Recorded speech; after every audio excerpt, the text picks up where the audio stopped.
concernant d'abord la clarification de la commande politique, parce qu'ils ont parlé de la transformation annoncée du système éducatif. Est-ce qu'ils veulent faire une réforme, n'est-ce pas, du système éducatif? Est-ce qu'ils veulent refonder le système éducatif? Est-ce qu'ils veulent juste toucher par rapport au curriculum, faire une réforme curriculaire? Donc, il nous faut d'abord que les autorités nous disent exactement ce qu'ils veulent. Et c'est en ce moment seulement que les gens pourront se prononcer par rapport à l'option qu'ils veulent dégager à ce niveau-là. Et à ce niveau, le deuxième axe, c'est que nous demandons en tout cas à ce qu'il faudrait privilégier une approche holistique et prospective dans le traitement des problèmes soulevés. Parce qu'il faut le dire qu'il s'agit de mettre l'accent sur les interactions, parce que l'école est un champ très vaste et il y a plusieurs facteurs en jeu. Et c'est pourquoi il faudrait traiter l'école de façon globale.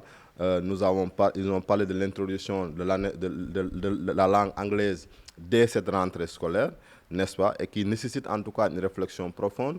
Il y a la question aussi qu'il faut saisir, la question de la formation, la question des programmes, et aussi les autres langues aussi qui sont là. Et il y a aussi le troisième axe, c'est de saisir l'opportunité des grandes vacances en tout cas, pour une fois lancé le processus de dialogue, n'est-ce pas? Parce que si on veut une transformation du système, il faudrait que l'on puisse réfléchir sur les finalités de ce système-là, réfléchir sur les offres éducatives, mais aussi sur les curricula, l'organigramme même de la gouvernance, depuis le ministère jusqu'au niveau de l'école, sur la gouvernance. Mais aussi discuter par rapport à ces questions d'enjeux majeurs. On a parlé en tout cas des écoles vertes, des écoles salubres, mais les questions fondamentales aussi sur les daras, sur la question des écoles confessionnelles, avec le port du foulard, toutes ces questions, ces grandes questions doivent mériter en tout cas une consultation large de l'ensemble des acteurs pour nous permettre d'aboutir à des consensus forts afin que l'école puisse marcher. Mais en quatrième point, nous avons parlé aussi de garantir dès à présent les conditions minimales pour un démarrage effectif des cours.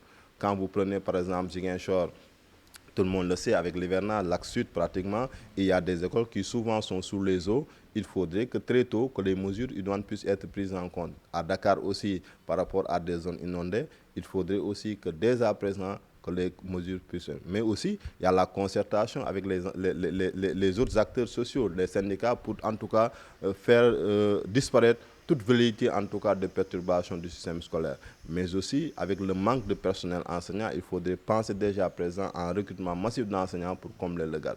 Voilà en tout cas les recommandations que la COSYDEP aimerait adresser à l'endroit des autorités pour qu'on puisse avoir une année scolaire apaisée, mais aussi qu'on puisse aller vers les options qu'ils ont choisies en termes de gouvernance du système éducatif.